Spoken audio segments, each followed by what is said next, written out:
they say hindsight is 2020, and that's a bit problematic as we are a forward moving being.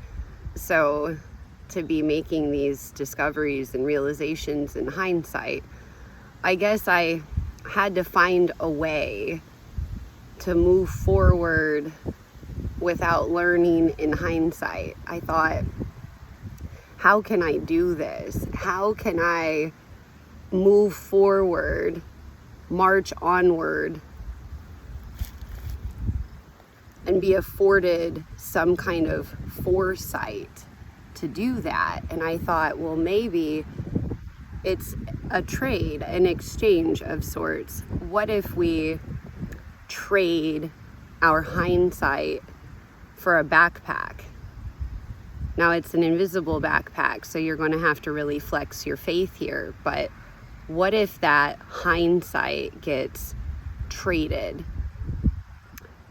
for a backpack of belief, and that flight you take knowing it's on your back, that belief that's going with you, we might call that flight, our travel forward, right? We don't fly backwards, we fly forward. So what if we call our flight our faith? And what if that faith, with the backpack of belief on us, securely attached to us, connected, allows us a flight that we know we will land?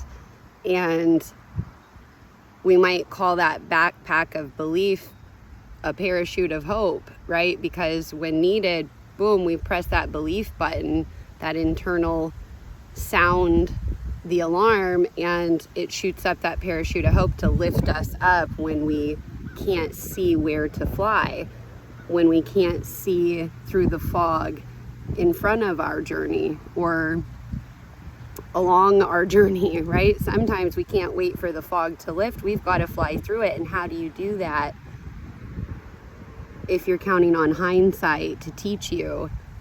I think most of us don't. I think we settle into a perceptual pit of sorts to say, well, I'm not going to fly because I can't see and I have no way of knowing what's on the other side, so I'm not even going to take that flight.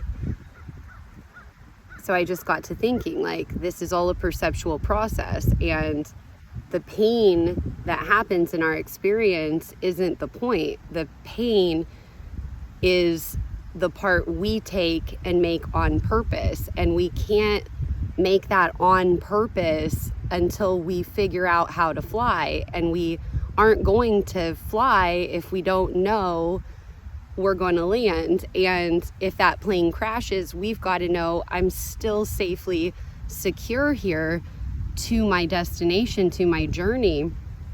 And so I believe just maybe this build up to myself, this build up to my own belief has afforded me a backpack of sorts.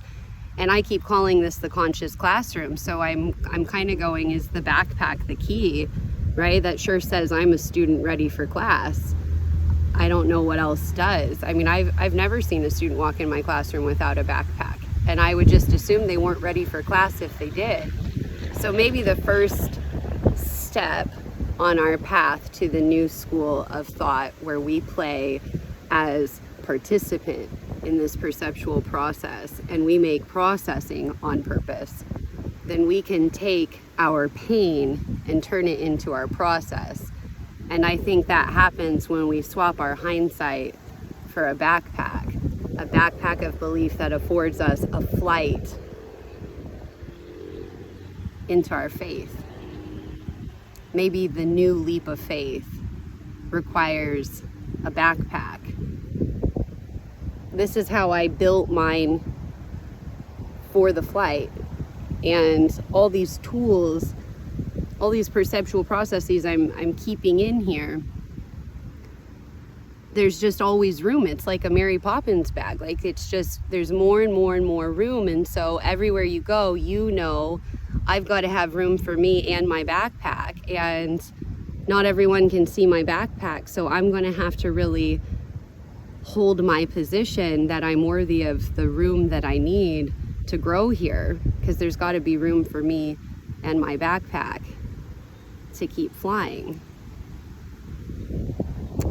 Maybe the foresight we've been longing for is afforded when we trade our hindsight for a backpack.